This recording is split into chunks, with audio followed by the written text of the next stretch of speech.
L'AJ, un slogan Renault, nous dirons bien qu'elle est toute une grande, tout de la F1 à laquelle elle ressemble d'ailleurs bigrement. Moteur V6, 3,5 litres, 425 chevaux frein carbone, la FR 3.5 a tout pour séduire, y compris avec son calendrier fort de 9 circuits étapes catalogués parmi les plus réputés d'Europe. Après que son lauréat 2005, le Polonais Robert Kubica, a été catapulté plus vite qu'il ne faut vers les hautes sphères de la F1, la liste des prétendants à sa succession a très vite affiché complet. Originaires d'au moins 12 pays différents sinon plus, ils ont fait le succès de la World Series FR 3.5, promotion 2006. Prêt pour le premier volet de notre rétro de la saison passée, le top départ de ce best-of nous ramène dans quelques instants vers Zolder et la Belgique pour le lever de rideau d'une saison très attendue.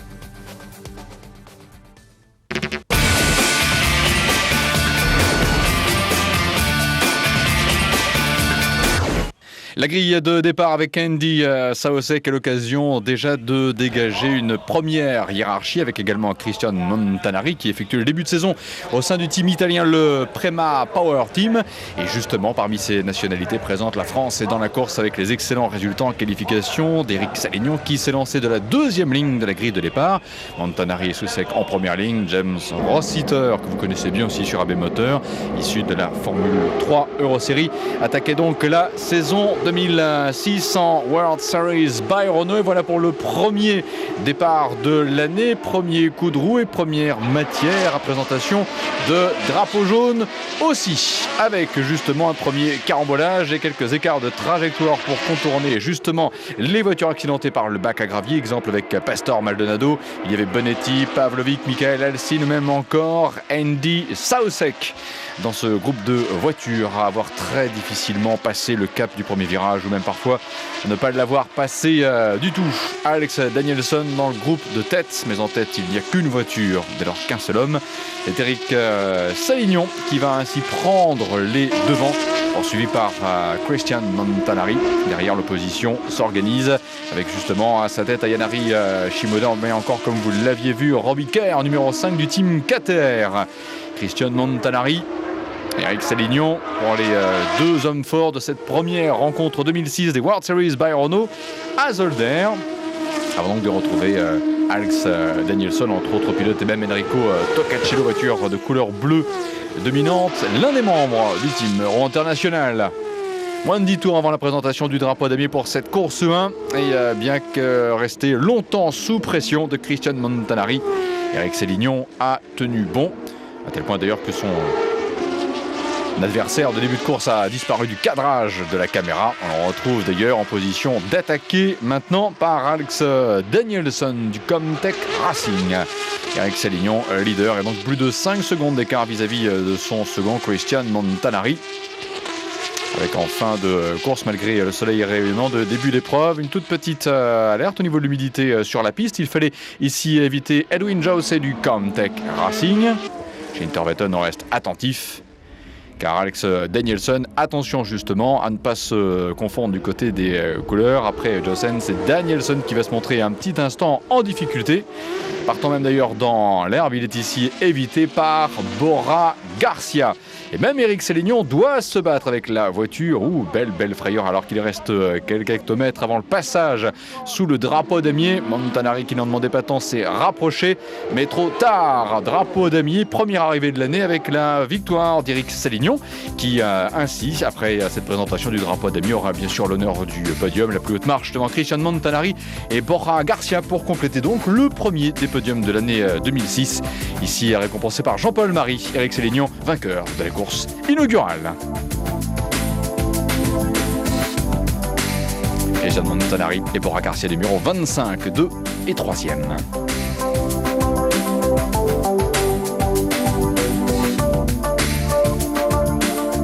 Alors pour des raisons qui seront quelque part des décisions d'appel et de contre-appel par rapport à quelques procédures liées généralement à la conformité technique des voitures, il est vrai que cette course Zolderin sera quelque part à la course fantôme, dans la mesure où c'est vrai, ces résultats ne seront pas forcément pris en compte.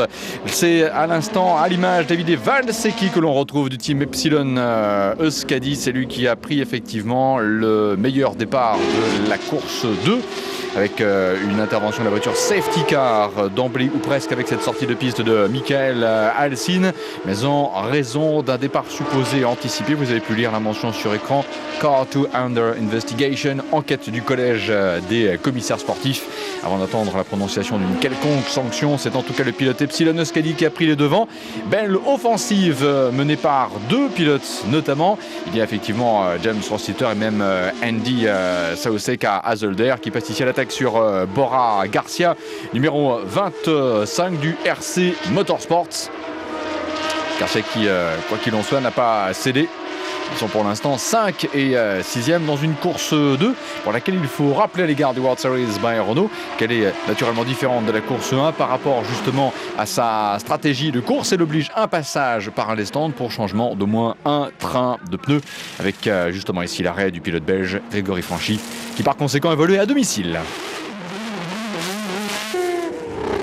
David Valsecki, regardez bien en haut de l'écran, Drive Through to Car 2, en raison donc de la confirmation, après avoir vu et revu les images, que l'infortuné pilote du team Epsilon Euskadi, incompréhension de son équipe, avait bien effectivement quelque peu anticipé le départ.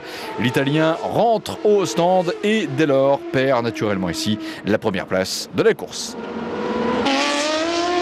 Alors qui pour le remplacer? Eric Salignon reprend effectivement les devants. James Rossiter est à 1 seconde 2. Valsecki apparaît encore ici en 3e position, mais va naturellement en rétrograder par rapport au rythme de ses concurrents. Ici nous avons l'arrêt de Patrick Pilet qui était sous la pression de Bora Garcia, passé par les stands justement pour se défaire d'un adversaire. Fait aussi partie d'une très opportune stratégie. Bien joué de la part du français. L'arrêt également, c'était la séquence précédente d'Eric Salignon. Passage de Bora Garcia, qui à son tour d'ailleurs devra lui aussi repasser par les stands. Changement du train avant ou du train arrière, c'est à la libre discrétion du pilote Bora Garcia qui reprend la piste, mais il s'était arrêté plus tôt et repassé juste avant lui. Eric Salignon a pris donc ici l'avantage dans le classement sur Bora Garcia, mais n'est pas pour autant en tête de course, du moins à ce stade de l'épreuve. James Rossiter, le pilote du Ponce Racing. Ponce, liaison avec Cito Ponce, l'homme de la moto par le passé. Une série en fait de sorties de piste avec notamment la voiture ici d'Alessandro Bonetti oblige la neutralisation de l'épreuve. Ben Hanley est alors en tête d'épreuve, pilote du programme Renault Drivers Development, mais malgré la neutralisation, regardez bien les pneus, ils brillent, la pluie est revenue et Ben Hanley qui perd la maîtrise de sa voiture offre dès lors la victoire de course 2 à Eric Salignon, déjà vainqueur de la course 1. Course 2 menée ici devant Bora Garcia, Pastor Maldonado. Pour le français, ça démarre fort, ça démarre par un doublé.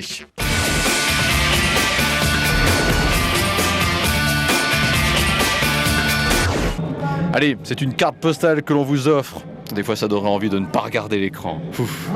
Vue d'hélicoptère sur la plus princière des baies méditerranéennes. Bienvenue à Monaco.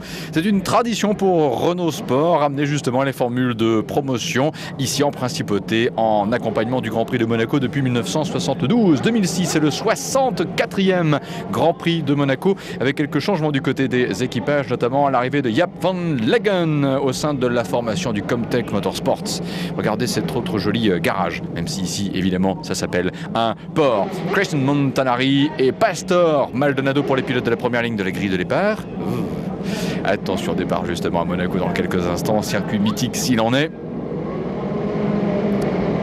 En régime, y compris d'ailleurs pour le rythme cardiaque. Christian Montanari qui part bien, Pastor Maldonado aussi, et vise tout de suite à quelque part fermer la porte à Jaap van Leggen qui s'est justement très bien fait à l'univers aussi magique de la World Series FR 3.5, une course sur 25 tours, une course unique d'ailleurs, compte tenu du fait que le Grand Prix de Monaco reste naturellement un Grand Prix très très particulier.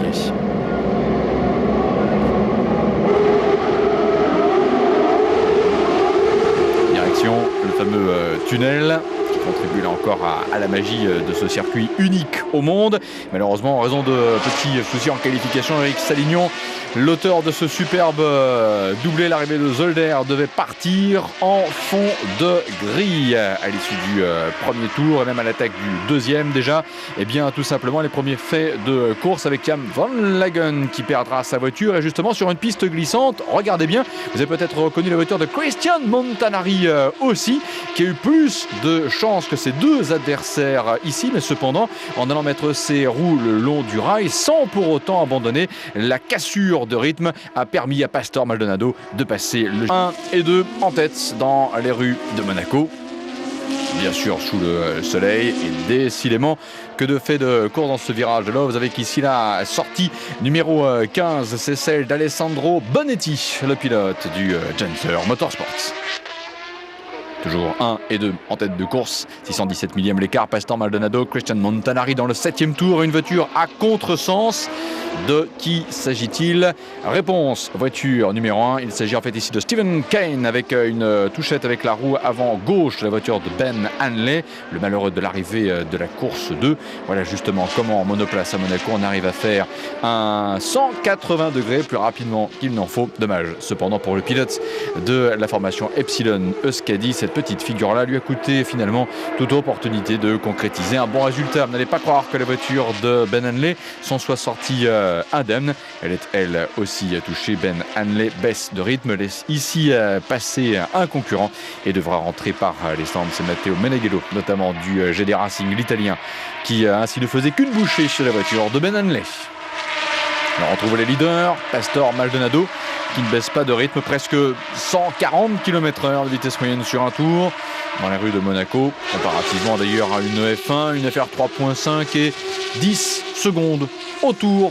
Moins vite donc naturellement que les plus huppés des F1, et sortie de piste, ça ne pardonne pas à Monaco, c'est clair. Une sortie de piste pour Christian Montanari, le pilote du Prema Power Team, le San Marinais, qui tant bien que mal ramène sa voiture jusqu'au stand. Mais naturellement ici incapable de terminer la course alors que le leader est lui dans son 12e tour. Le leader, le voici justement. Une petite frayeur aussi pour Pastor Maldonado.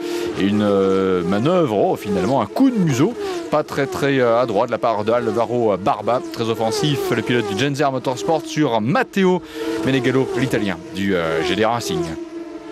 Maldonado seul contre tous, les membres de l'équipe y croient. 14e tour sur un total de 25.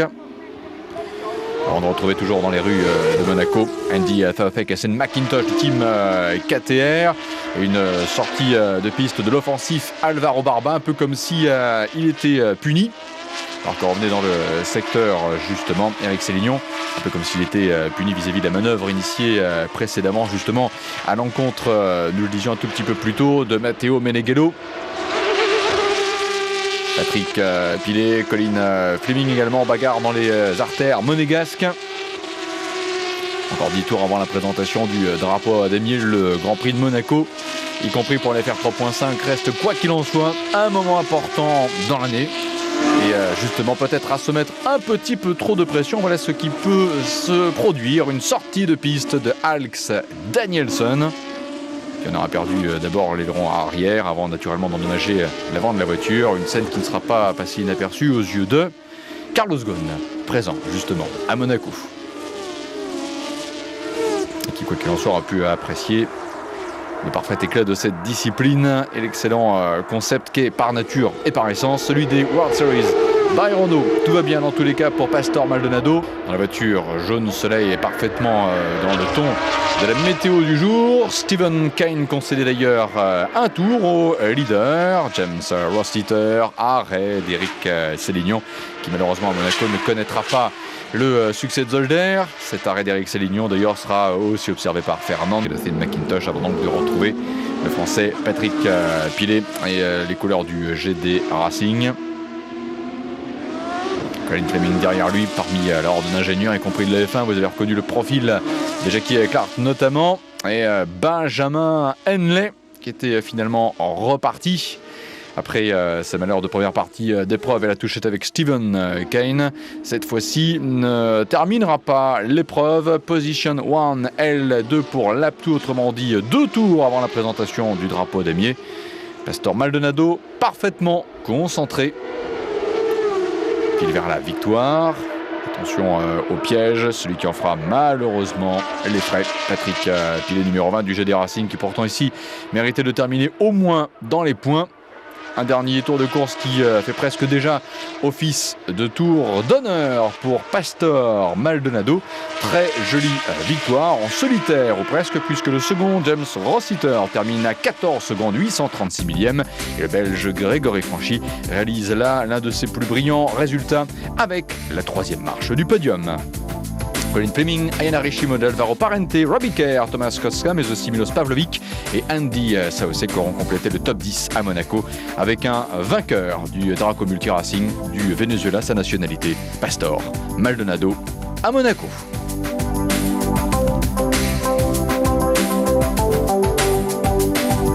Et le rappel de ce classement donc avec James Rossiter et Grégory Franchi, le Britannique, le Belge, 2 et 3e derrière le Vénézuélien.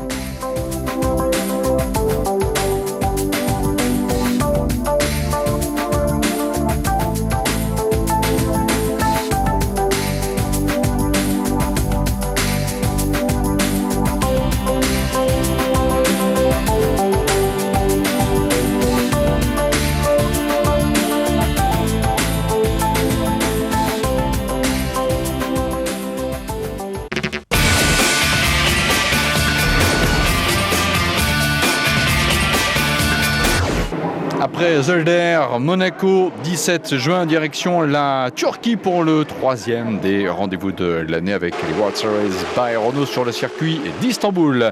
Andy Saosek, Alex Danielson, Bora Garcia, Pastor Maldonado pour les pilotes, ainsi avoir monopolisé les 2 premières lignes de la grille de départ. En fait, de l'ensemble de ces pilotes, justement, celui qui avait réalisé la pole position était Pastor Maldonado. Départ donc pour la course 1 et déjà les premiers faits de course avec des crashs qui décidément ne pardonnent pas. D'emblée des éliminations dès le premier virage, justement. Dans ce groupe-là, vous aurez peut-être reconnu les voitures de Thomas Kotscar. Il y avait aussi Grégory Franchi, Ben Hanley notamment. Lui est bien passé à travers les mailles du filet. Pastor Maldonado dans cette course 1 à Istanbul. Il fait partie justement du groupe des leaders avec passé au commandement Andy Saosek. Pour se carter de tête, il y a également Bora Garcia, numéro 25, le pilote du team RC Motorsports. Explication avec notamment la présence ici dans ce groupe d'un Pastor Maldonado. Encore conforté par sa victoire monégasque. James Rossiter aussi sur le podium en principauté. Effectue ici un écart de trajectoire. Heureusement, ne s'ensable pas ou ne s'enlise pas dans le bac à gravier. L'explication se poursuit justement en piste en ce moment avec Alex Danielson et Pastor Maldonado qui va justement d'un petit coup de museau ici et qui a ainsi provoqué ce tête à queue affectant Alex Danielson du Comtech Racing. Il reste encore justement 8 tours avant la présentation du drapeau damier. Maldonado en solo qui allume ici au freinage et qui rentrera par les stands pour une raison que vous aurez sans doute deviné, à savoir dans le collège des commissaires sportifs, on n'a pas apprécié la manœuvre à l'encontre de Alex Danielson, un drive-through prononcé en guise ici de sanction. Alvaro Parente pendant ce temps récupère la 3e place puisque Maldonado est passé justement par la voie des stands. Bien vu pour le portugais du Victory Engineering qui passe ainsi dans le tiercé de tête. Les 3 lettres MCI désignent Thun McIntosh du team KTR et David Valsecchi pour Epsilon Euskadi. Ce sont les pilotes du top 5 à précisément 5 tours de la présentation du drapeau à damier. 5 tours et avant la présentation de ce même drapeau, justement tête à queue de Bruce Chouany, le français, l'un des pilotes de la délégation française, avec les couleurs du RC Motorsports. On joue des coups de presque pour les places de choix sur le podium. Andy Saosek est le leader, Bora Garcia est son second.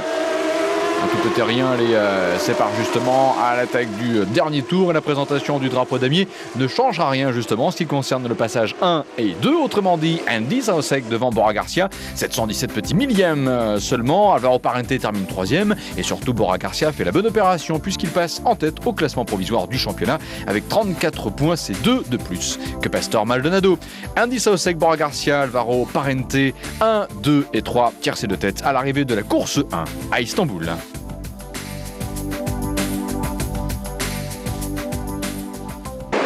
Un duo espagnol en fait pour ce qu'il faudra aussi retenir du podium final de cette course 1. Une très belle performance physique pour Andy Saucek qui aura mené d'ailleurs la course de bout en bout.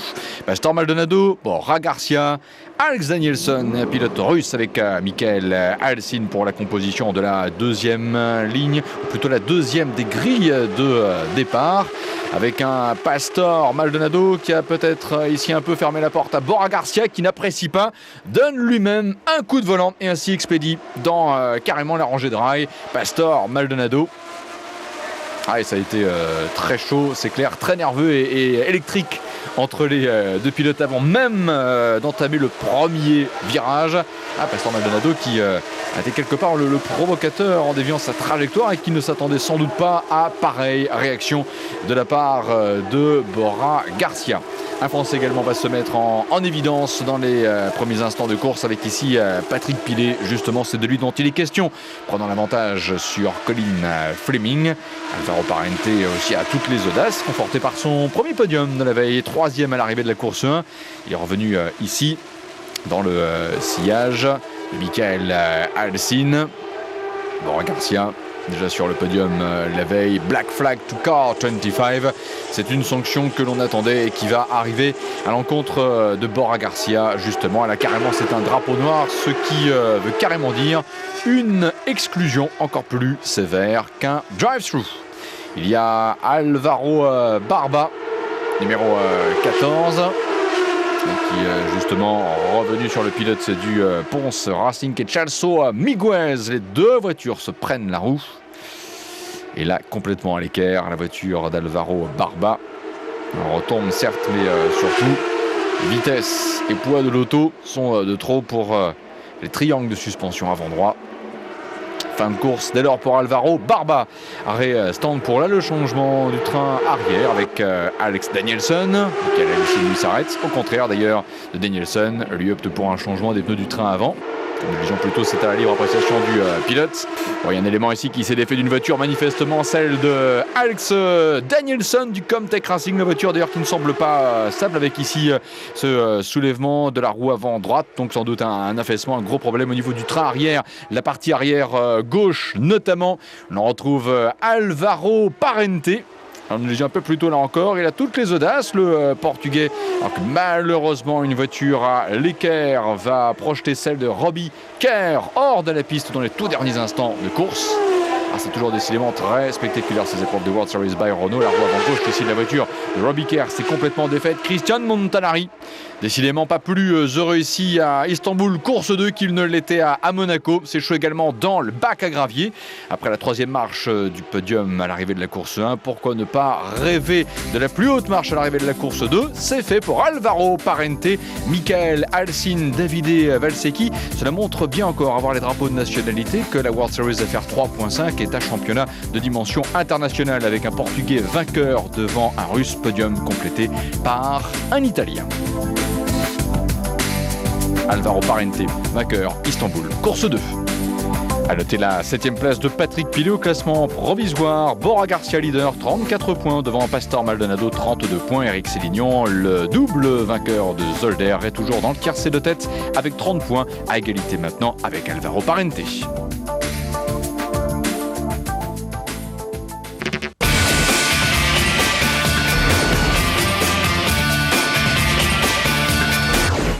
« 15-16 juillet, étape italienne des World Series by Renault avec un passage à Misano. Alors justement de voir les voitures prendre place sur la grille de départ et d'attendre naturellement la présentation du drapeau vert pour le tour en formation. Avec une très belle couleur jaune déjà remarquée à Monaco, remarquée également à Misano. Et oui, Pastor Maldonado est en pole position, une voiture un tout petit peu réticente ici au niveau de la grille de départ et surtout de la mise en route moteur. C'est celle de Bruce Joigny. Pastor Maldonado donc est en pole. Ben Hanley est son adversaire de première ligne de grille de départ. Bon départ par Maldonado, bon départ aussi pris par Ben Hanley, alors que dans le plateau on a remarqué l'arrivée d'un nouveau venu dont vous avez beaucoup entendu parler en cette année sportive 2006 sur AB Moteur en Formule 3 Eurosérie. Il s'agit de Sebastian Vettel qui a remplacé en fait Colin Fleming au sein du Carlin Motorsport et qui justement en 4e position après le premier tour et surtout dans le premier intermédiaire montre bien que d'emblée il est hyper compétitif dans l'univers de la World Series FR 3.5.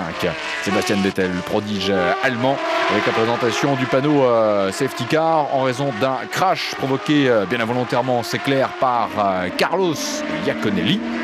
Instant justement de s'assurer que le pilote va bien et de dégager la voiture. Maldonado, Ben Hanley, Sebastian Vettel déjà en 3e position devant Andy Soucek et Alvaro Parente, le vainqueur de la course 2 d'Istanbul.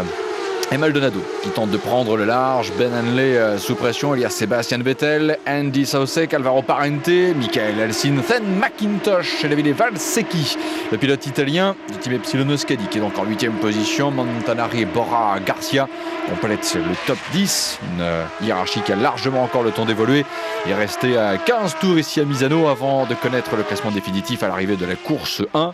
Pastor Maldonado qui prend les devants au fur et à mesure que les tours s'enchaînent. Andy Soucek tente ici de se défaire d'Alvaro Parente pour le bénéfice au moins de la 4e position et des points qu'elle rapporte. Et décidément que de montée de décharge d'adrénaline, même lorsqu'il y a les FR 3.5 en piste, avec ici un petit écart de trajectoire dont aurait été l'auteur Alessandro Bonetti, le pilote du Genzer Motorsports, et 2 voitures qui terminent également dans le décor, Davide Valsecchi, Then McIntosh, Christian Montanari décidément la poisse le suit. Après Istanbul, Misano, course 1, il ne verra pas non plus le drapeau damier, autrement que depuis la voie des stands.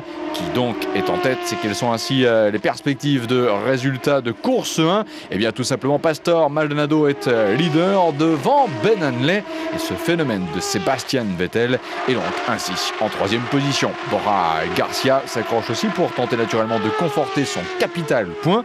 C'est déjà le dernier tour à Misano. Pastor Maldonado fonce ainsi vers la victoire. Ben Hanley pour un premier podium aussi, mais c'était sa première course, belle performance donc pour Sebastian Vettel. Et cependant, ce que vous allez voir là comme classement va être complètement infirmé par le collège des commissaires sportifs. Effectivement, pour des questions de non-conformité, les 2 premiers classés vont être déclassés et Sebastian Vettel déclaré vainqueur. Il fallait le faire quand même. Première course, première victoire, certes dans des circonstances un peu spéciales, mais quand même, victoire pour Sebastian Vettel. C'est l'événement que l'on retiendra à l'arrivée de Misano. Course 1, Pastor Maldonado sera donc exclu et Ben Hanley aussi. Sebastian Vettel, vainqueur, Misano course 1.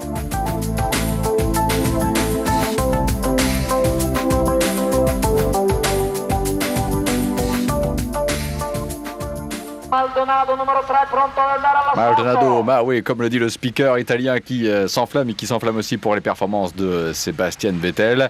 Coup d'essai, coup de maître. Et là, c'est bel et bien à la régulière, comme Pierre Delettre, qui est le directeur de course permanent World Series FR 3.5, pour en attester. À la régulière, donc, le prodige allemand est allé chercher la pole position de la course 2 devant Andy Soucek, Christian Montanari, et un pilote qui maintenant bel et bien décidé à jouer les premiers rôles, autrement dit Alvaro Parente. Vettel est à gauche de votre écran. Andy Soucek pour le départ de la course 2. Très confiant Sébastien Vettel, comme vous l'avez vu avec les images précédentes. Pouce levé.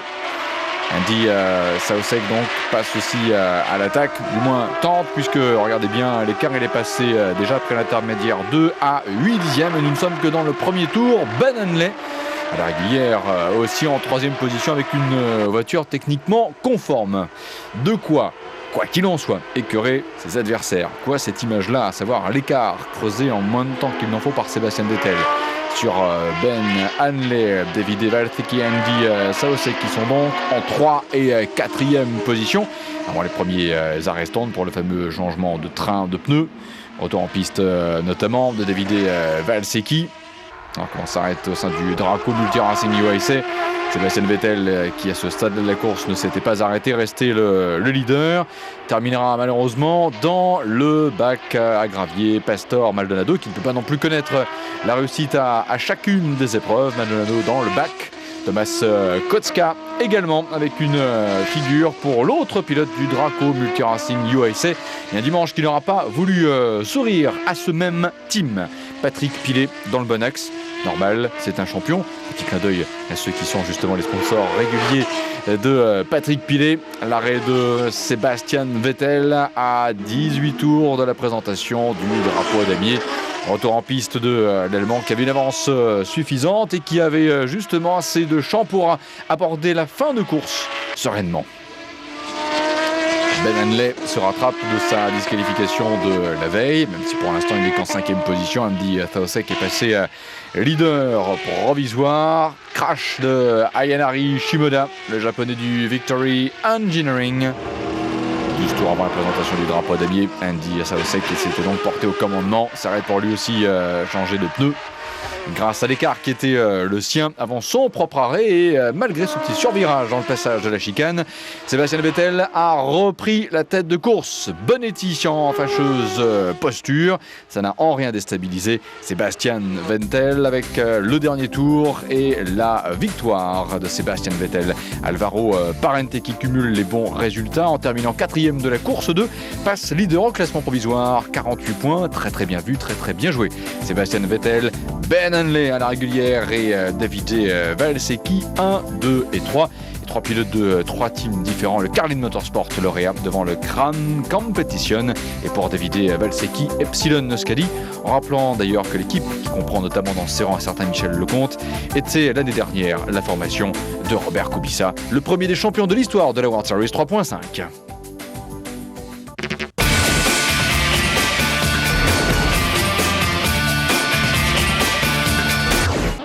On remonte un peu plus dans le nord de la carte européenne avec Spa-Francorchamps. Ce sera d'ailleurs la dernière étape de notre parcours rétro 2006 de la World Series FR 3.5 avec la course 2 sur laquelle nous allons justement maintenant nous concentrer. Pastor Maldonado se trouvant effectivement en pole position devant Bora Garcia, Andy Thaosek. Question, y avait-il présence de Sébastien Vettel à Spa-Francorchamps? Réponse oui, mais une sortie de piste de l'Allemand en course 1 avec un doigt blessé l'empêchera de prendre le départ de la course 2. La course 1 remportée par Pastor Maldonado devant Finn McIntosh, Andy Thaosek, avant de voir justement le départ de cette course 2 et naturellement la fameuse montée du Raidillon. Pastor Maldonado est bien parti.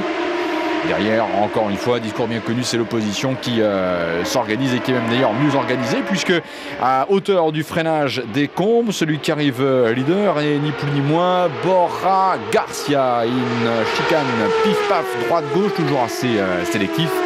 Avant de terminer un premier tour de ce circuit magique et fabuleux passé par la chicane de l'arrêt de bus, la descente plongeante vers le fameux raidillon de l'or rouge. Oui, c'est bien cela, c'est toute la magie de Spa-Francorchamps avec une course justement disputée en levée de rideau des 24 heures. Spa-Francorchamps en FIA-GT, championnat et course que vous avez d'ailleurs suivi en 2006 sur AB Motor.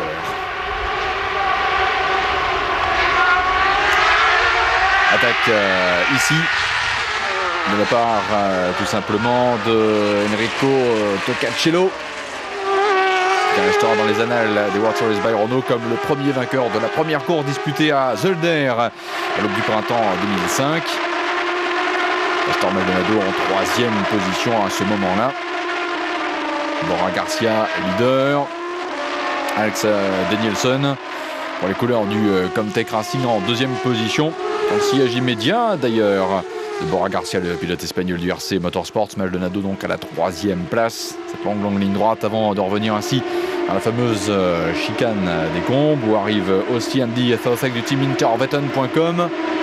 Eric Sélignon ici qui ouvre la voie justement à Milos Pavlovic, le pilote yougoslave. Puis à Michael Alessin du Carlin Motorsports. James Rossiter de l'équipe de Sito Pons qui ici a l'avantage sur Michael Alessin, le pilote russe. Qui a justement collectionné les places d'honneur en début de saison et une sortie de piste très fracassante. C'est justement la frayeur de la course de Spa-Francorchamps avec la violente sortie de piste de Alex Danielson. Vous allez revoir justement les circonstances. Alors qu'il était à Blanchimont, c'est l'une des portions virage les plus rapides de ce circuit de Spa-Francorchamps. Bora Garcia passe. Au contraire, Alex Danielson perd la maîtrise de sa voiture qui part en tout-piste, sans pour autant, heureusement d'ailleurs, partir en tonneau avec un très violent choc qui sera amorti par les piles de pneus. Aussitôt, il y aura présentation des drapeaux jaunes et naturellement la neutralisation de l'épreuve, permettant ainsi de retrouver Borja Garcia leader, avec Pastor Maldonado, Andy Thaosek également, qui pouvait ainsi par voie de fait, par élimination, grimper d'une place dans le classement et rentrer en position de podium possible, puisque 3e à cet instant-là du déroulement de la course. Benjamin Henley, numéro 11, que nous suivons avec les couleurs du Team Crown Competition. SC pour safety car. Épreuve qui va ainsi se retrouver neutralisée. Le service médical est aussi à la hauteur de Alex Danielson. Choqué, c'est clair, à voir justement l'état de sa voiture. Voyez à nouveau les circonstances de course. Il perd carrément sa voiture dans Blanchimont. Une série de toupies, un choc amorti par les piles de pneus. Malgré tous les dispositifs, notamment le cordage qui fixe la roue au corps principal de la voiture, il n'empêche qu'il y aura, quoi qu'il en soit, eu arrachage, compte tenu naturellement aussi de la violence du choc. Et après s'être naturellement rassuré quant à l'état de Alex Danielson, qui sera évacué pour examen complémentaire, mais qui dans tous les cas sera resté conscient, la course allait ainsi pouvoir reprendre ses droits. Avec Borja Garcia au commandement, Pastor Maldonado, Andy Thaosek, Alvaro Parente, Eric Sélignon et ainsi de suite. La Scott Sky, vous avez vu un instant aussi, voilà ce qui devait justement rester de la voiture de Alex Danielson, lui comme Tech Racing, tout le flanc gauche qui a en fait amorti le choc, complètement défait. Bon, il y en a certains effectivement que cela ne perturbe pas. C'est manifeste aussi. En avant maintenant pour les derniers tours à Spa-Francorchamps. Course 2. Événement inaugural de ces 24 heures de Spa. Avec un Borja Garcia qui reste concentré. Pastor Maldonado. Andy Thaosek, Alvaro Parente pour le quatuor. Avancer ainsi direction le fameux raidillon de l'eau rouge.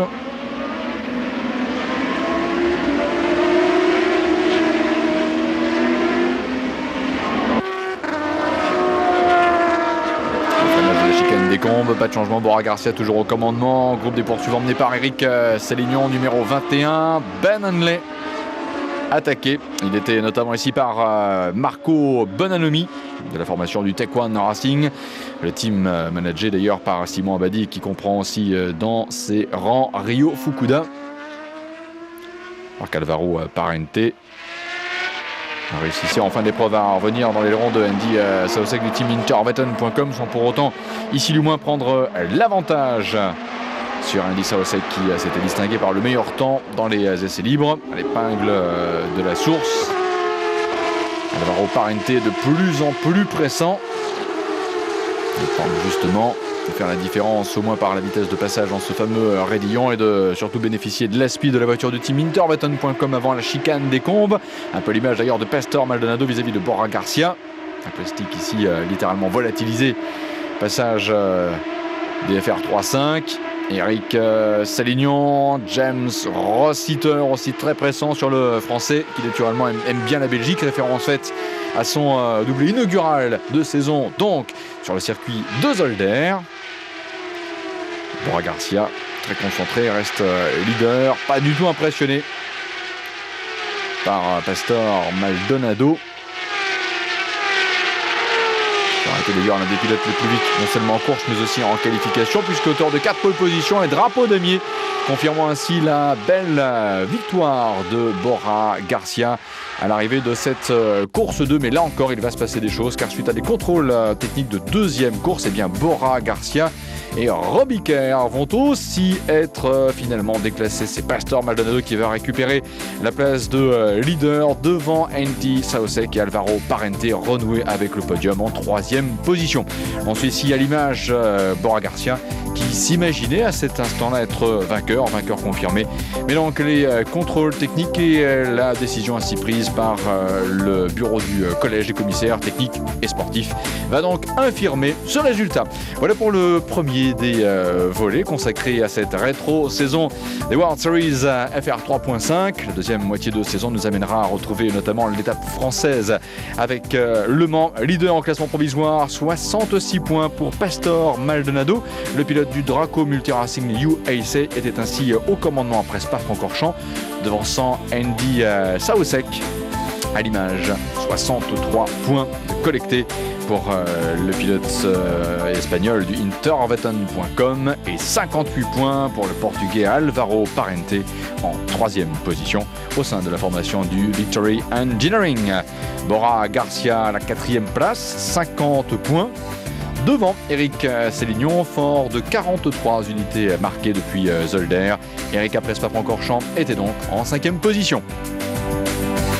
Voilà pour la FR 3.5, l'on donne naturellement rendez-vous sur AB Moteur pour suivre très prochainement avec vous la seconde moitié de saison. Nous irons Nürburgring à Donington au Mans et le week-end des 21 et 22 octobre 2006 à Barcelone pour ce qui était la finale. À bientôt.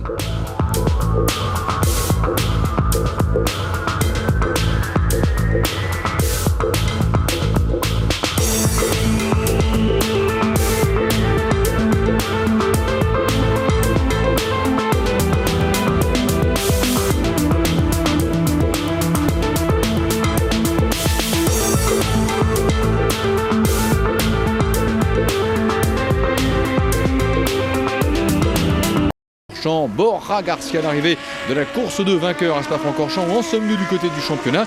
Eh bien, le leader au classement provisoire, c'est lui, Pastor Maldonado. 4 pole positions, 2 victoires, 66 points marqués. Deuxième, 63 points pour Andy Soucek, l'espagnol du team Interveton, qui s'est notamment distingué par une victoire à l'arrivée de la course 1 d'Istanbul, par une remarquable régularité aussi. Troisième, le portugais Álvaro Parente du Victory Engineering. Il s'est aussi montré en forme, surtout à l'approche du milieu de saison, avec une victoire à l'arrivée de la course d'Istanbul, a confirmé tout cela, 58 points.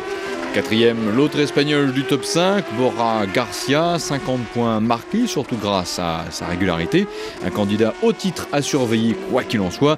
Constat aussi valable pour Eric Sélignon, auteur d'un week-end fast vécu lors du week-end inaugural, le rendez-vous inaugural de Zolder. Dommage, entre-temps, le français de chez Interveton n'a jamais pu retrouver le chemin de la plus haute marche du podium. Mais avec 43 points à ce stade de la saison, il est toujours dans la course au titre.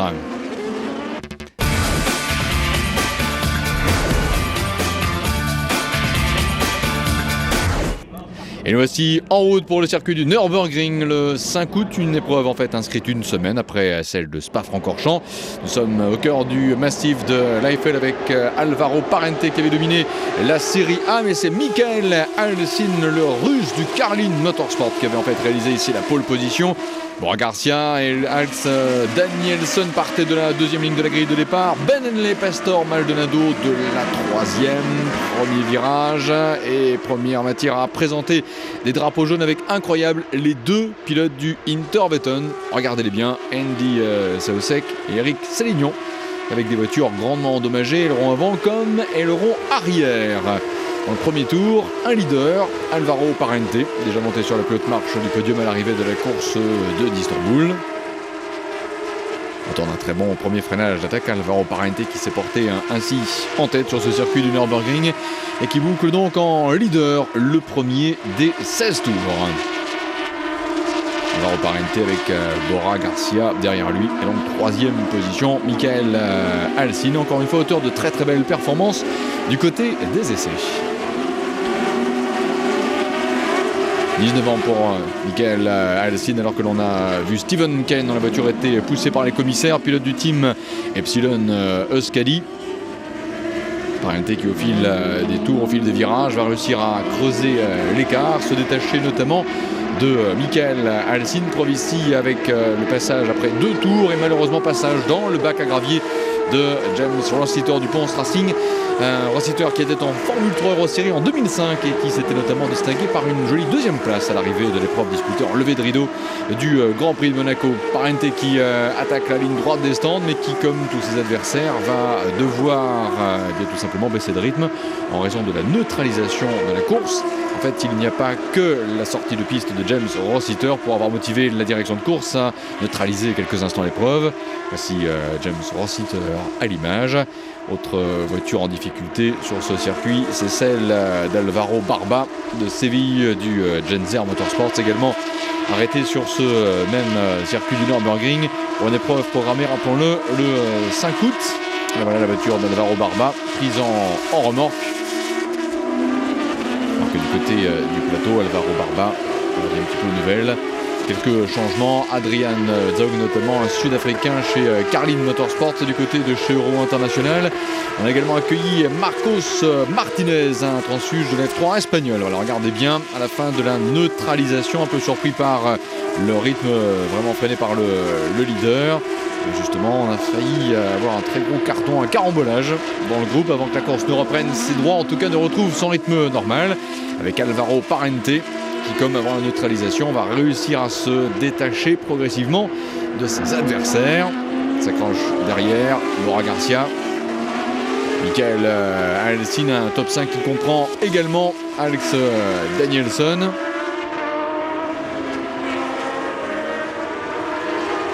Une remontée aussi vérifiée de Andy Southwick, alors qu'ici il y avait le numéro 6, Finn McIntosh, devant Stephen Kane. 9 tours avant la présentation du drapeau damier.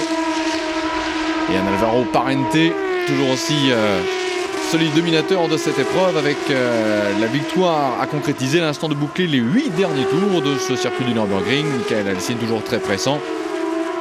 Derrière Bora Garcia, Alex Danielson en 5e position devant Pastor Maldonado. Finn McIntosh à ce moment-là était en 6e position devant David Evalsecchi, Bonanoui et Ben Hanley pour compléter le top 10. Belle remontée donc avec la voiture numéro 22, celle de Andy Southwick, malgré l'accrochage de premier freinage. Il prenait, c'était l'image précédente, l'avantage sur Pasquale Di Sabatino. Alvaro Parente, Bora Garcia, Michael Alcine pour le tiercé de tête. Une course également marquée par les très bonnes dispositions de Milos Pavlovic avec la voiture bleue que vous aviez à l'image précédente. Elle a changé de couleur pour les épreuves suivantes. Le pilote natif de Yougoslavie défendait ici les couleurs du team Euro International. Les choses se précisent. Nürburgring course 1, 4 tours avant la présentation du drapeau damier. Parente a les opérations bien en main. Bora Garcia pour mieux faire deuxième, sauf déconvenu pour le leader. Alcine, Pavlovic, Danielson. Derrière, ça se cherche un petit peu, ça se chamaille même. Avec Maldonado, Finn McIntosh, Stephen Kane. Stephen Kane qui est du team Epsilon Euskadi. Le team qui avait d'ailleurs la saison précédente amené Robert Kubica à la victoire finale de l'année 1 du World Series by Renault et qui depuis la saison n'a malheureusement pu retrouver le chemin de la plus haute marche du podium. On joue les derniers atouts sur ce même circuit.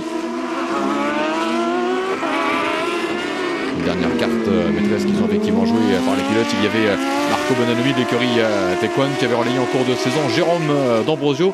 Il était à l'attaque sur Ben Hanley. Alvaro Parente pour le dernier tour. Derrière, ligne droite aussi. Et la victoire du Portugais, deuxième victoire de saison après l'arrivée de la course d'Istanbul, avec l'art et la manière pour Alvaro Parente qui va s'imposer avec 5 secondes 9 d'avance sur Bora Garcia du team RC Motorsports. Troisième position, nouveau podium inédit avec Michael Alcine, Milos Pavlovic, Alex Danielson, Pastor Maldonado, mais aussi Finn McIntosh, David Evalsecchi, Marco Bonanoui et Ben Hanley sont les pilotes qui vont compléter le top 10 à l'arrivée de la course 1 du Nürburgring.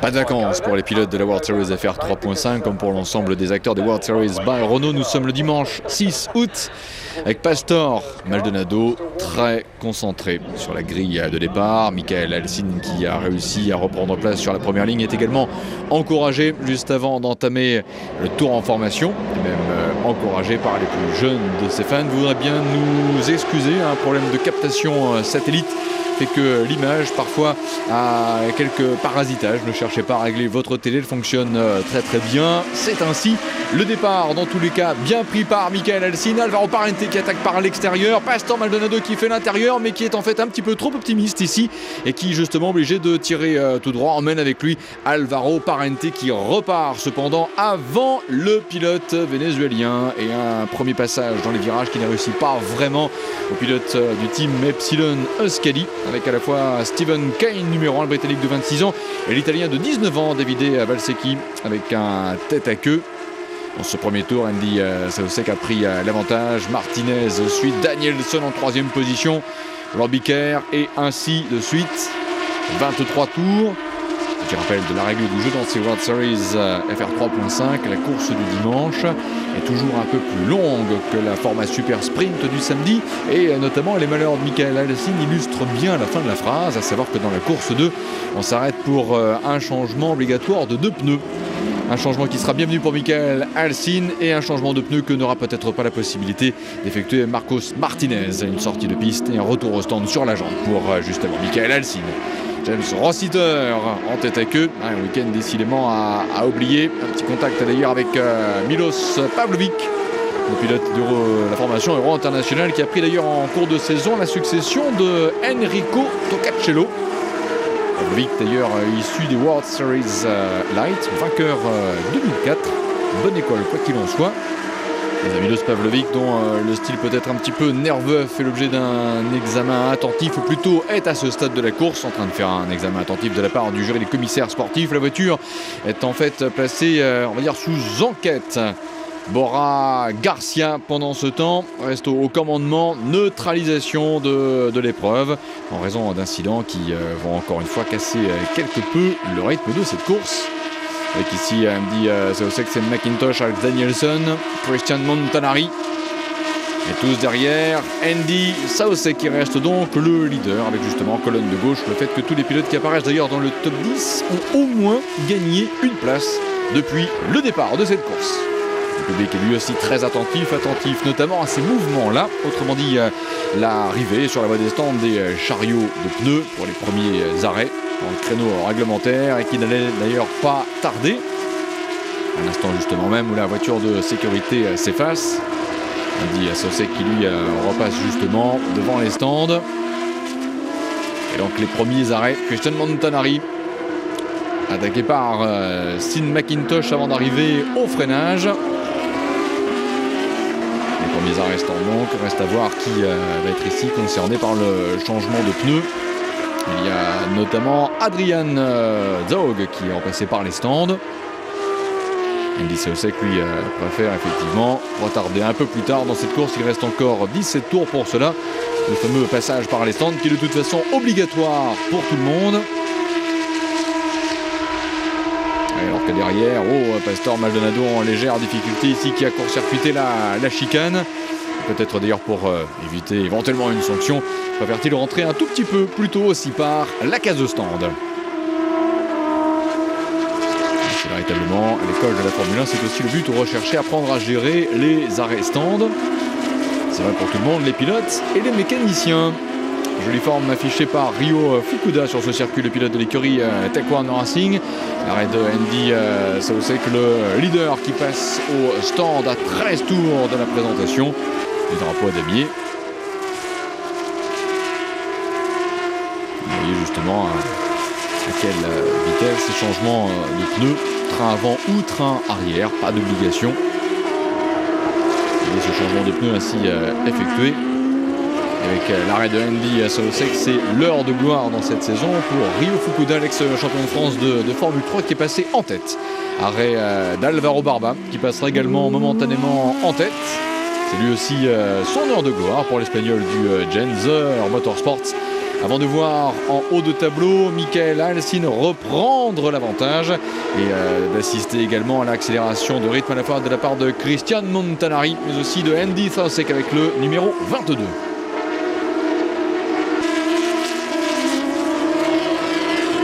Crash dans cette fin de course à 6 tours de la présentation du drapeau damier. Manifestement, l'accrochage a été violent entre les deux voitures en question. De qui s'agit-il? Ici à l'image de James Rossiter. Décidément un week-end très difficile pour le Britannique du Ponce Racing qui est issu de la Formule 3 Euro Series qui disputait en 2005 et l'opposé de Milos Pavlovic, le pilote de Yougoslavie avec les couleurs du team Euro International. Heureusement, les deux pilotes seront indemnes. Drapeau jaune, course neutralisée. À la preuve en est, vous aviez vu James Rossiter avec la séquence précédente, Milos Pavlovic donc qui s'extrait de la voiture. C'est de là qui ont voulu justement passer à deux, là où manifestement ça ne passait qu'à un. Reste 3 tours, Michael Alcin est en tête. À ce moment-là, il y avait lieu de se poser la question, y aura-t-il un Russe vainqueur d'une manche de World Series FR 3.5? En fait non, le doute subsiste, y compris d'ailleurs à 3 tours de la présentation du drapeau damier, car le pilote du Carlin Motorsports ne s'est effectivement pas arrêté au stand pour le changement de pneus. Donc un time penalty de 60 secondes, c'est une pénalité infligée d'1 minute pleine et entière qui va être ainsi passée à Michael Alcine. Dommage. Christian Montanari, à partir de ce moment-là, se met à y croire. Au niveau du couloir de panotage, on regarde bien aussi les écrans, décompte les tours pour confirmer que Christian Montanari, le pilote du Prema Power Team, sera bel et bien le vainqueur. Et non, Michael Alcine que vous aviez encore à l'image. Une victoire avec 755 millièmes d'écart à l'arrivée vis-à-vis de Alex Danielson. Andy Saosek qui termine ainsi en 3e position. Cette victoire de Christian Montanari, c'est aussi la première en World Series FR 3.5 du team transalpin, le Prema Power Team. Ryo Fukuda, bravo, termine en 5e position, Eric Sélignon 7e et le français Bruce Johnny du RC Motorsports décroche la 11e place. C'était le Nürburgring pour la World Series FR 3.5, direction maintenant l'Angleterre et Donington.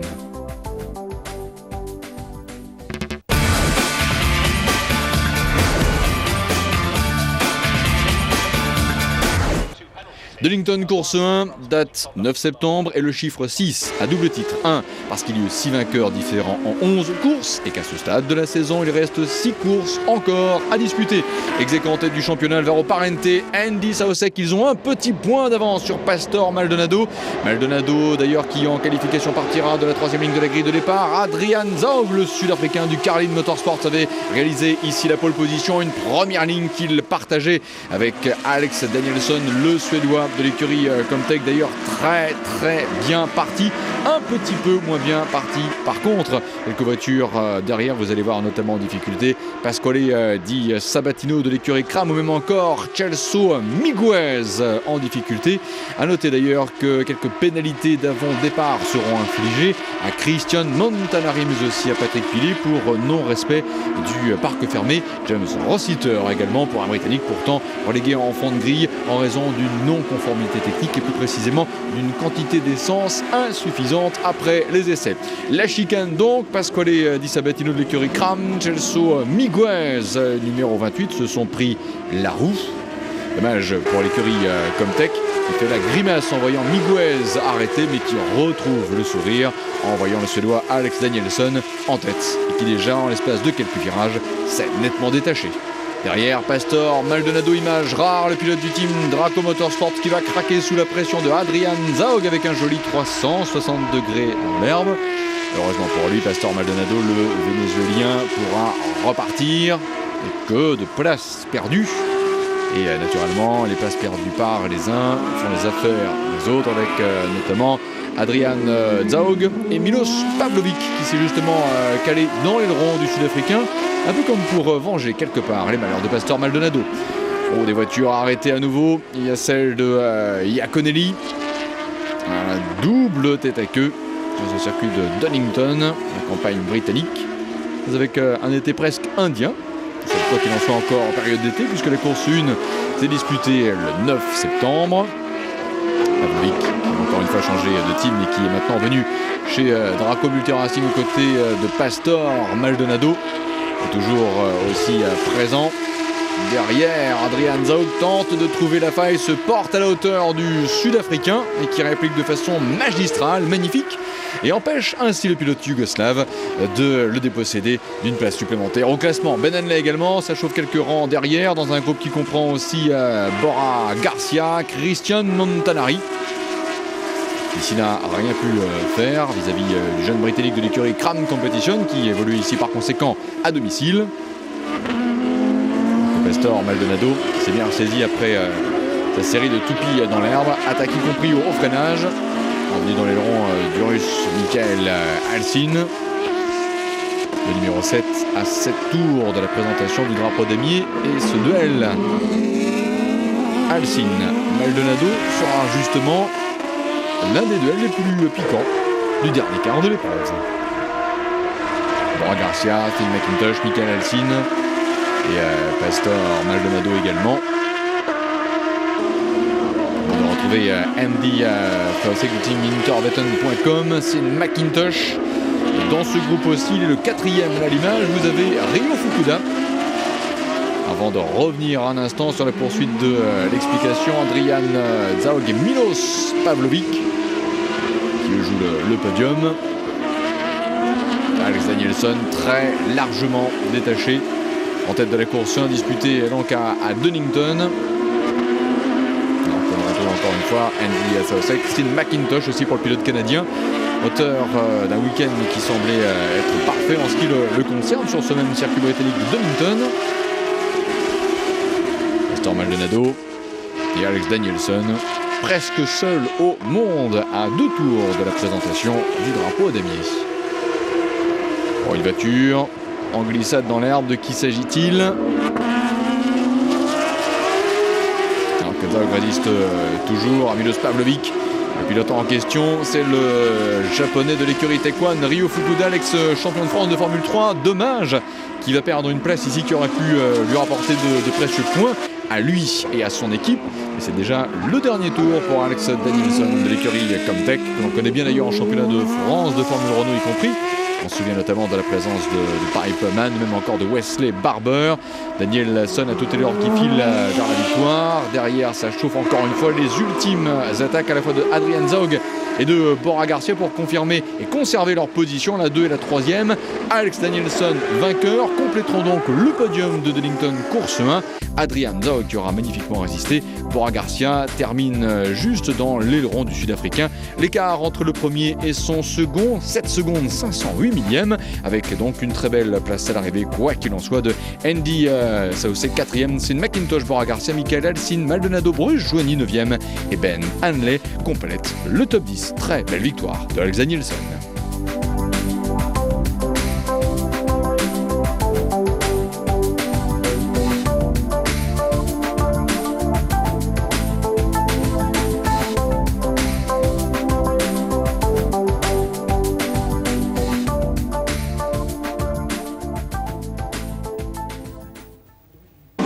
« 25 ans, Alex Danielson, c'était sa première victoire en 2006 et sans doute pas sa dernière. C'était en tout cas la réflexion partagée par bon nombre d'observateurs à l'heure de mettre en route les voitures, hormis une pour naturellement la procédure de départ et les tours de chauffe avec Alex Danielson du team Comtech, auteur de la pole position, une victoire 24 heures plus tôt. Pastor Maldonado pour partager avec lui la première ligne de la grille de départ. Bora Garcia, Sin McIntosh, Ryo Fukuda aussi qui s'est lancé de la 3e ligne de la grille de départ. 3e ligne qu'il partageait d'ailleurs avec Milos Pavlovic qui fait des merveilles dans le team Draco Multi Racing USA. C'est McIntosh relégué en fond de grille pour non-conformité technique après les qualifications. Et dans l'enchaînement des premiers virages, un peu comme la veille, c'est Alex Danielson qui est leader. 3 dixièmes d'avance sur Pastor Maldonado. Milos Pavlovic est en 3e position. C'est bien parti aussi pour Ryo Fukuda. Un peu moins bien malheureusement pour quelques pilotes avec notamment Bruce Joigny du RC Motorsport ou même encore Carlos Iaconelli du GD Racing, le team qui un peu plus tôt dans la saison avait été déserté par Patrick Pilet et également des hommes forts de la World Series FR 3.5 qui va malheureusement échouer ses chances de résultat par une voiture perdue dans le bac à gravier. Vous aurez peut-être reconnu Christian Montanari. Alex Danielson donc en tête, contact entre Alvaro Barba du Genzer Motorsport, c'est Miguel Molina du GD Racing, décidément très peu épargné ce team, pas mal de débris sur la piste, heureusement les deux peuvent repartir avant de retrouver une belle image, la quasi-totalité du plateau dans la ligne droite. Reconnaissez-les. Et effectivement Alex Danielson qui est au commandement, les deux pilotes du team Draco Multi Racing, Milos Pavlovic du côté de Pastor Maldonado et ainsi de suite.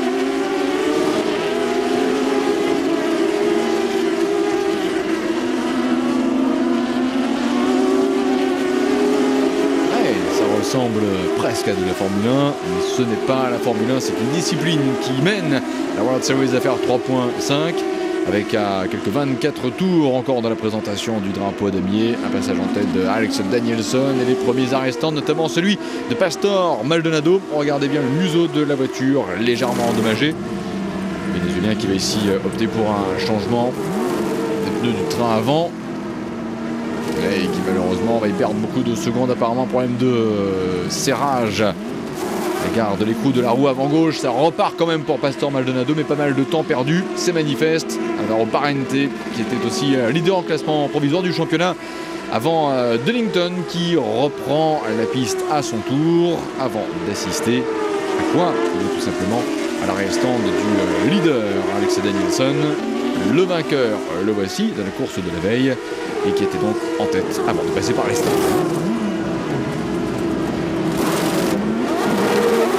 Entre les hommes forts du haut de tableau, un choix davantage porté vers un changement du train avant. Donc reparti pour Alex Danielson. Adrian Zaug est alors à ce moment-là 3e du classement avant de voir Bora Garcia du RC Motorsports passer lui aussi par les stands après s'être porté un instant en tête de la course, conséquence de l'arrêt de Alex Danielson.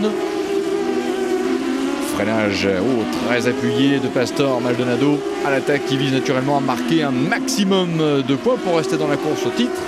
Il poursuivait Andy Sosek et Ryo Fukuda. Michael Alcin un instant passé en tête et 2 voitures dans le bac à gravier, fort dommage. Une entre elles qui repart heureusement. Il y avait Alvaro Parente et Milos Pavlovic. À 2 des hommes forts de cette deuxième moitié de saison, avec Parente qui avait justement déboîté, qui était en position d'attaque. Et Pavlovic qui n'a pas vraiment facilité le passage du portugais Touchette. La sanction immédiate avec un passage dans le bac. Éliminatoire pour Parente. Pavlovic, un peu mieux loti, a pu repartir. L'arrêt de Michael Alcin du Caroline Motorsports qui était donc en tête. On va en faire un point au classement car c'est effectivement le côté positif de ces arrêts changements de pneus. Il y a une multiplicité au niveau des changements de leader, encore que Alex Danielson finalement a réussi à reprendre les avantages. On n'hésite pas effectivement à avoir un style de pilotage assez viril pour se faire une place. Adrian Zaug 2e, Garcia, Fukuda, c'est eux qui se battent justement pour le maintien dans le tiercé de tête. Très joli deuxième course de Ryo Fukuda qui malheureusement était passé à côté de quelque chose la veille. Une place dans les points, c'est manifeste. Bora Garcia est à l'attaque. Pastor Maldonado qui a perdu une place, qui est en 6e position. Alex Danielson en tête devant Adrian Zaug. On y croit de nouveau chez Comtech. Il y a de surcroît les groupies du team qui sont là. On a vu notamment le team manager, un team qui comprend aussi dans ses rangs Martin Denelli qui a le poste de Driver Development Manager. Et une très très belle démonstration du dimanche après une convaincante course du samedi pour Alex Danielson. 7 secondes, 7 d'avance devant Adrian Zaug et Ryo Fukuda aux portes du podium en 4e position, un peu plus d'une seconde, 7 du 3e. Et on retrouve justement le japonais qui parle parfaitement français. Ça c'est les années passées au sein de la filière Elf-Oman qui est devenue après la filière FFSA et qui en février 2005 va être rebaptisé l'Autosport Academy. Et Fukuda et Andy Sosek en 4 et 5e position, 224 petits millièmes d'écart en faveur, quoi qu'il en soit, du japonais de l'écurie toulousaine Taekwon, managé par Simon Abadi. 4 tours avant la présentation du drapeau damier. Andy Sosek doit se résigner, Ryo Fukuda est 4e et bien accroché à sa 4e position, alors que coup de théâtre à 3 tours de la présentation du drapeau damier. 3, c'est aussi le numéro de Pastor Maldonado, une sortie de piste. Les panoteurs en pleine effervescence, notamment à l'égard des infos passées à la fois à Andy Sosek à Ryo Fukuda. Pour les informer du nombre de tours restants avant la présentation du drapeau damier. L'évolution de l'écart aussi. Danielson reste leader, le voici justement pour la négoce des tout derniers virages, l'ultime sollicitation sur la pédale d'accélérateur et comme la veille terminé la course dimanche par le meilleur des résultats qui soit une belle victoire. Adrian Zaug et Bora Garcia terminent en 2 et 3e position, très belle 4e place de Ryo Fukuda. Pour un classement également marqué par la 5e place de Andy Sosek, la 6e de Ben Hanley, la 7e de Davide Valsecchi, la 8e de Milos Pavlovic, la 9e de Michael Alcin, la 10e de Robbie Kerr, la 11e d'Éric Sélignon, la 14e au passage du nouveau venu chez Taekwon, un des transfuges de l'année, Patrick Pilet. 91 246 spectateurs étaient présents sur le week-end à Dunnington Park pour assister à une répétition le dimanche de cette image-là, autrement dit, les victoires d'Alex Danielson. Bien joué.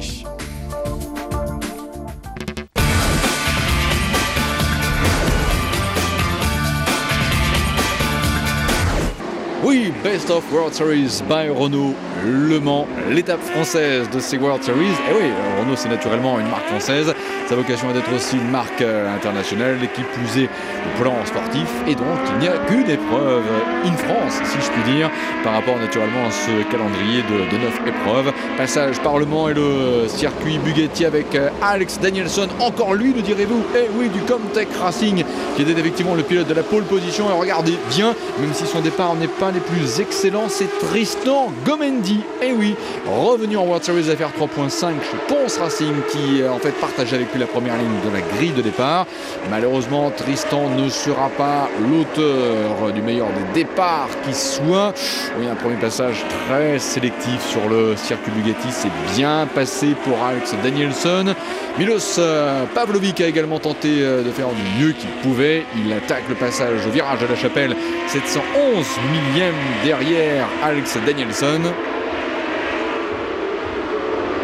Avant de passer cette fois-ci par le virage du musée, un championnat qui reste effectivement très disputé, puisque, rappelons-le, en arrivant dans la capitale des Rillettes, Andy Saosek pour le team Interveton, Bora Garcia pour le RC Motorsports, Pastor Maldonado pour le Draco Multi Racing USA, Alex Danielson pour le Comtech Racing et Alvaro Parente pour le Victory Engineering. Dans cet ordre-là étaient les pilotes du quintet de tête du classement provisoire, mais tous encore mathématiquement prétendant à la victoire. Ces 5-là groupés en seulement 14 points, alors que 68 restait encore à distribuer avant la finale barcelonaise.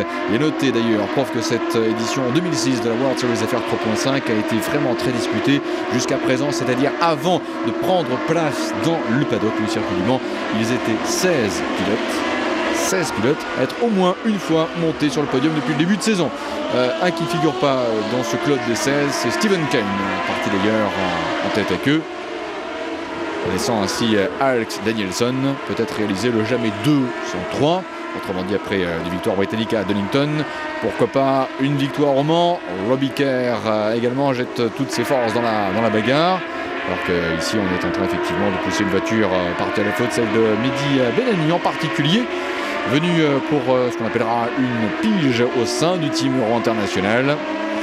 Alex Danielson décidément sur une crête de vague. Milos Pavlovic du Draco Multi Racing, qui reste l'adversaire déclaré du Suédois de chez Comtech. Le sang mariné Christian Montanari donne le maximum lui aussi pour se défaire notamment de Robbie Kerr ou même encore de Patrick Pilet, que vous voyez ici au virage de la Chapelle, qui a aussi une place dans le top 5. Et dommage pour Tristan Gomendi, qui n'aura malheureusement pu conserver l'acquis d'un départ depuis la première ligne de la grille de départ. Pastor Maldonado également loin dans le classement. Vous pouvez le retrouver en fait ici en 19e position. Un des pilotes victime de ses premiers passages assez délicats au niveau notamment de la chicane Dunlop. Revenu ici dans le sillage d'Evidé Valsecchi. Andy Southwick également à la lutte pour le gain de la 7e place seulement. L'occasion pour lui tout simplement de grappiller quelques points dans le classement. Il aura notamment croisé le fer avec Chelsea Miguez, Tristan Gomendi aussi, Pastor Maldonado, à nouveau parti en tête à queue au niveau de la Dunlop. Sans doute parce qu'il a un petit peu perdu son calme derrière le pilote de la formation Epsilon Euskadi. Commence à y croire chez Comtech, bien qu'il croit toujours dur comme fer, c'est Milos Pavlovic. Jamais à plus d'une seconde vraiment de Alex Danielson. Et d'ailleurs l'évolution de ces écarts c'est très bien fait. Une grosse déception, Ryo Fukuda parti s'échouer dans le bac à gravier sur un circuit Bugatti qu'il connaît pourtant très bien. De tout encore à tenir pour Andy Saosek, repassé donc en 7e position avec Tristan Gomendi dans les rétros. Le pilote français de la formation espagnole du Ponce Racing, le team managé par l'ex-champion moto Cito Ponce. Voilà, Tristan Gomendi que vous apercevez, quelques courtes longueurs derrière Andy Saosek. Sten McIntosh aussi du team KTR en 9e. Et Ben Hanley pour la 10e place. Montée de la ligne droite des stands. Patrick Pilet dans la ligne de mire. Robbie Kerr, le team belge KTR, le team de la famille Molkens. Christian Montanari en 3e position pourra en fait au mieux espérer terminer 3e. Ils sont trop détachés. Milos Pavlovic second et si Montanari est 3, Pavlovic 2. Question, qui est le vainqueur? Réponse à la présentation du drapeau damier. Jamais avant, c'est Alex Danielson du team Contech qui s'impose avec 914 millièmes d'avance seulement sur Milos Pavlovic. Christian Montanari termine en 3e position devant Robbie Kerr. Patrick Pilet 5e, le gerceau du team Tech One aura donc devancé Celso Miguez. Andy Saosek 7e, Tristan Gomendi 8e, Finn McIntosh 9e et Ben Henley en 10e position. 3e victoire consécutive de Alex Danielson. C'est la première fois dans l'histoire de la World Series FR 3.5 qu'un pilote s'impose pour 3 courses consécutives.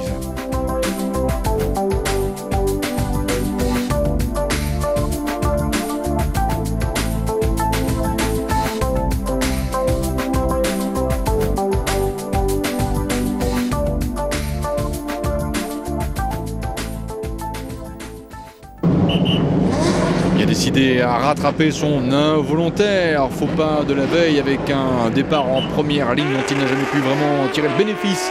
Tristan Gomendi de l'écurie Ponce Racing est le pilote de la pole position à l'heure de la procédure de départ de la course 2. Pastor Maldonado, le Vénézuélien du Draco Multi Racing USA et son voisin de première ligne de grille de départ. Et la seconde, attention, que des ambitieux, là encore avec Alex Danielson, vainqueur, la veille vainqueur des 2 courses de Donington, Borja Garcia, Andy Saosek, mais aussi Celso Miguez, Gavin Cronje du Carlin Motorsports, un nouveau venu également, Alvaro Barba.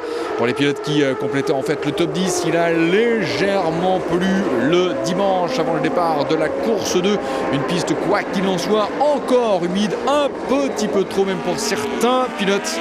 Un nombre trop important allait hypothéquer leur chance de bons résultats avant même d'avoir attaqué une première fois la descente vers le virage de la Chapelle et notamment une sortie de piste ici de James Rossiter.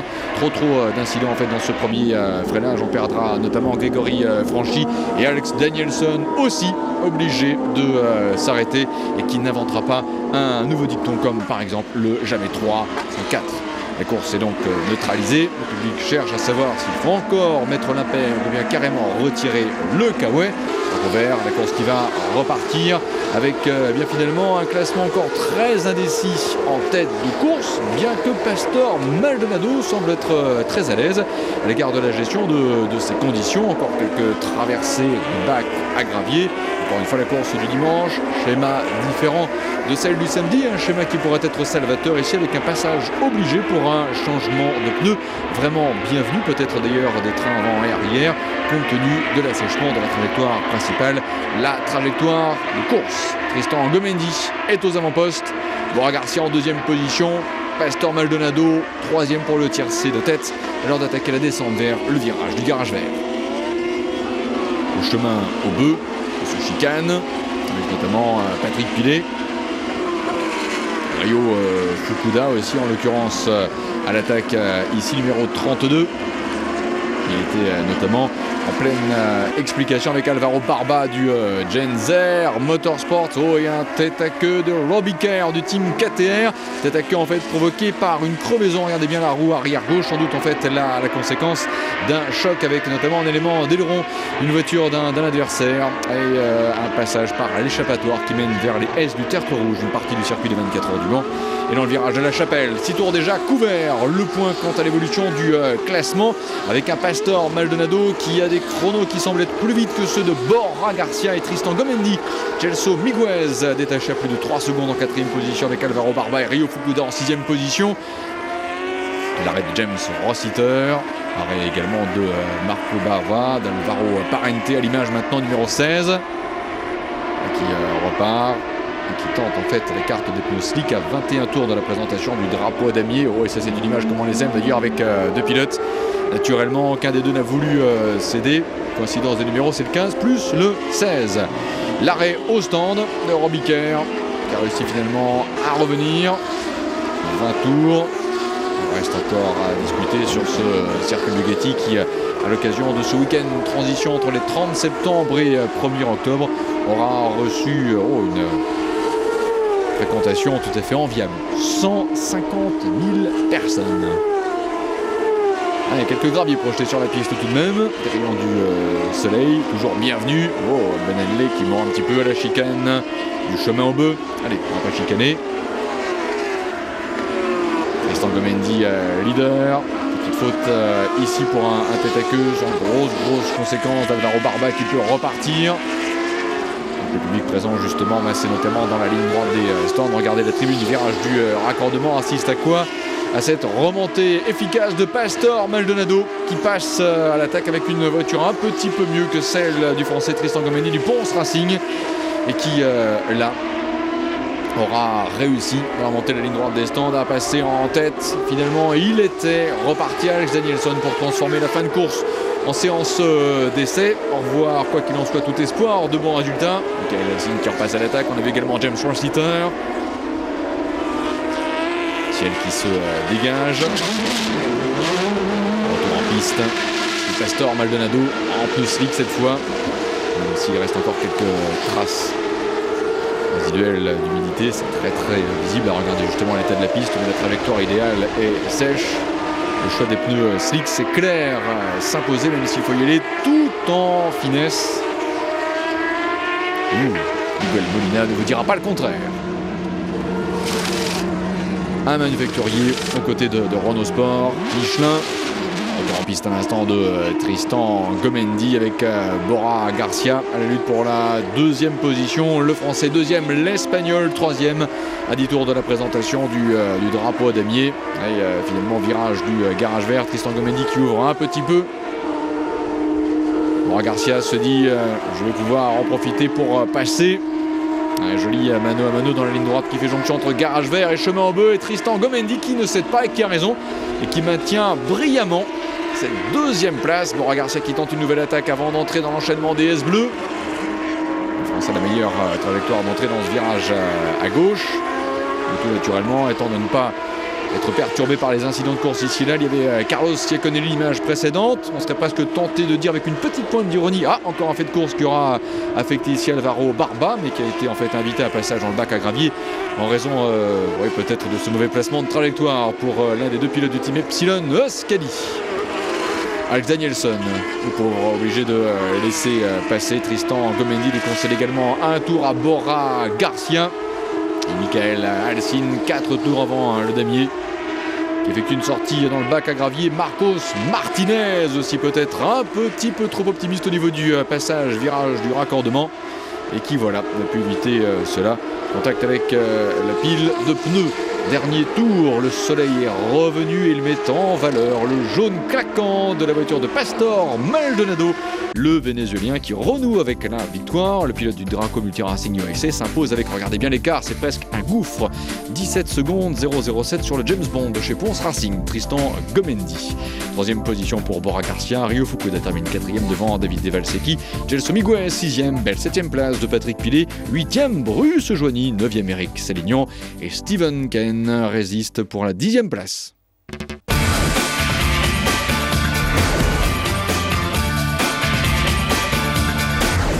C'était la 4e victoire de Pastor Maldonado, direction l'Espagne et Barcelone, 21 octobre, avec un personnage que vous ne verrez peut-être pas à l'image, mais on saluera tout simplement la présence de quelqu'un qui était, somme toute, le parrain du week-end, Carlos Sainz, qui était même venu pour effectuer quelques tours de ce circuit de Catalunya avec la Renault F1. L'arrivée dans les rangs de cette World Series FR 3.5 d'un autre Français, Tristan Gomendi, présent au Mans et de retour en Espagne.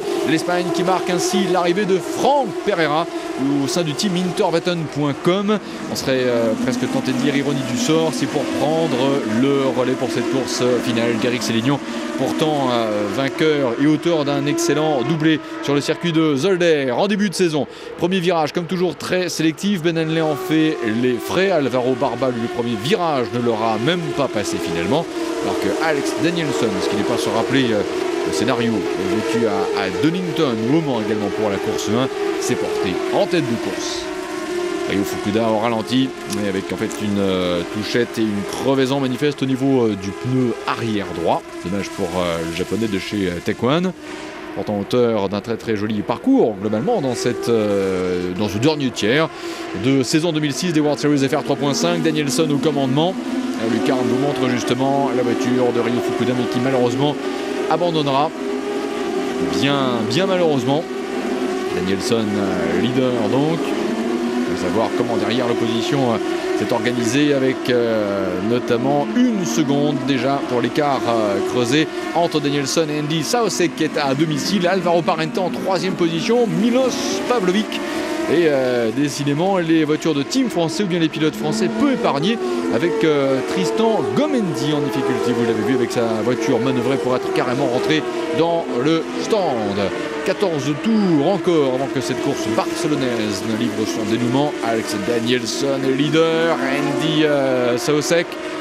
Au jeu des trajectoires croisées, vous avez Milos Pavlovic et Bora Garcia, numéro 25 du RC Motorsports. Milos Pavlovic qui est bien chez Draco Multi Racing USA. Bora Garcia qui a pour l'instant résisté.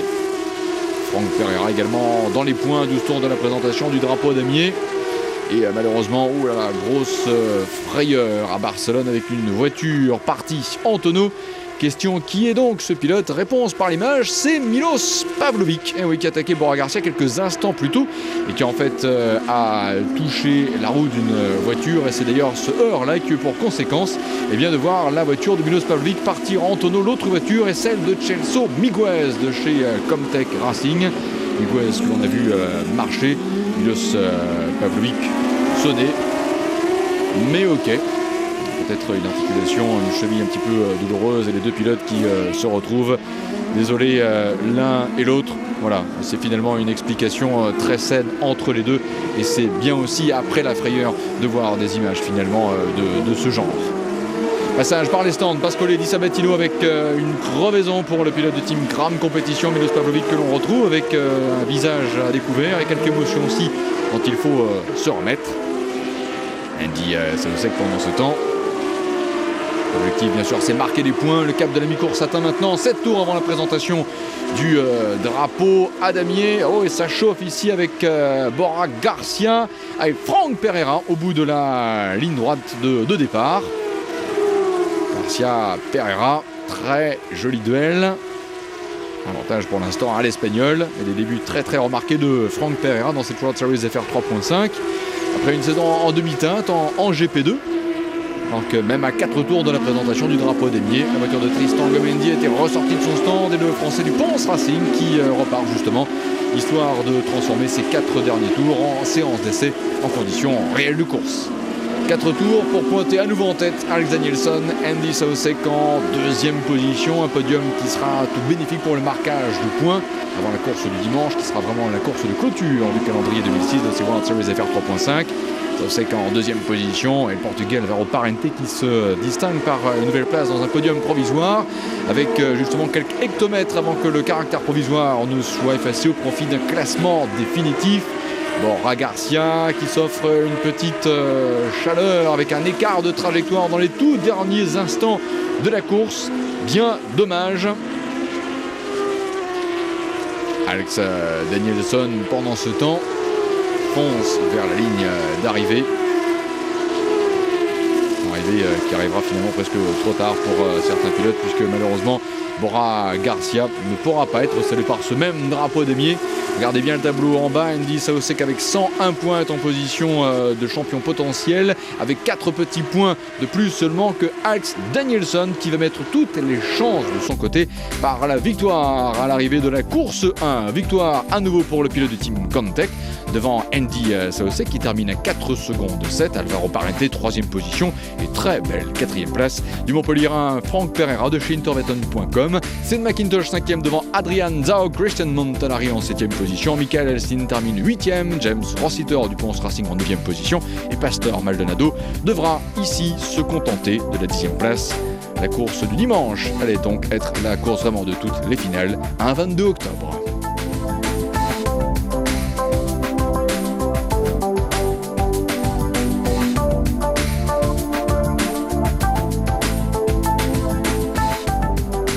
Une fin de saison en apothéose pour Alex Danielson. Donington, Le Mans, Barcelone, 3 circuits sur lesquels Le pilote du Comtech Racing a remporté au moins une victoire, et même carrément un doublé réalisé et concrétisé sur le circuit de Donington. Première pole position pour le Canadien Ethan McIntosh, pour ce qui était aussi la dernière des qualifs de l'année. Dommage pour Ryo Fukuda qui, jugé responsable d'une collision avec Alvaro Barba lors de la course 1, devra effectuer un drive-through dans les 5 premiers tours de la course 2. Pastor Maldonado était l'adversaire de première ligne de grille de départ avec Ethan McIntosh. Oh, et déjà quelques échauffourées au premier virage, avec notamment parmi les victimes Andy Soucek qui va perdre gros ici, James Rossiter, alors que Pastor Maldonado lui est bien parti. Alvaro Parente aussi, Alex Danielson en 4e position qui va également se frotter un petit peu auprès notamment de Ethan McIntosh et Tristan Gomendi, le français de Ponce Racing, dans le bac à gravier. Fort dommage. Maldonado donc est en tête, Alvaro Parente est en 2e position, et là on va voir ou revoir ce qui s'est passé exactement et qui a entraîné ainsi ce tête à queue de voiture. Alvaro Barba, Tristan Gomendi aussi, en fait c'est Milos Pavlovic qui a fermé un tout petit peu trop tôt, et Michael Alcil aussi qui va perdre beaucoup ici au niveau de temps et donc de gain de place, avec une traversée obligée de bac à gravier. Retour sur le groupe des leaders, un leader, Pastor Maldonado. Un tiercé de tête qui est en train de se dessiner. Il y a encore Alex Danielson, Alvaro Parente aussi. Il passe même d'ailleurs en 2e position maintenant, puisque regardez bien, Alex Danielson fait partie du club des pilotes à avoir opté pour un arrêt changement de pneus assez tôt dans la course et qui repartait juste à temps finalement pour éviter de voir sa route croisée par un adversaire du Carlin Motorsports notamment. Alcine en particulier. En bas, 103 points pour Bora Garcia qui dès lors deviendrait champion. 101 points Maldonado, Soucek, Danielson, 101 points aussi. Danielson 99 points, tout est en train de se jouer. C'est le suspense absolu. Avec toute faute ici est forcément éliminatoire. Avec du côté des stands, l'arrêt du leader à 17 tours de la présentation du drapeau damier. Donc à cet instant-là de la course, qu'Alvaro Parente va passer en tête, et c'est à cet instant-là également que l'on perdra malheureusement Ryo Fukuda. Passage par les stands aussi pour Bora Garcia qui repart. Parente est donc leader. Et malheureusement, Di Sabatino, parti aussi dans le bac à gravier, le pilote du team Cram Competition. On va retrouver Alvaro Parente. On a déjà goûté les saveurs de la victoire en World Series FR 3.5 depuis Zolder, l'ouverture de la saison 2006. Un super freinage de Parente pour ne pas être pris en excès de vitesse dans la voie des stands. Voilà qui se dirige en direction de ces mécaniciens préposés au changement de pneus. La course peut se gagner mais se perdre aussi ici dans une fausse manœuvre. Et là regardez bien, c'est très bien vu du Portugais qui ne change pas le train avant ou le train arrière, mais qui change en fait les pneus flanc gauche par rapport naturellement à la configuration de ce circuit et aux appuis subis par la voiture. Très très bien joué de la part de Alvaro Parente. Ethan McIntosh pendant ce temps qui est donc passé en tête de course. Team Cater, on l'avait vu d'ailleurs en A1 Grand Prix, 21 ans.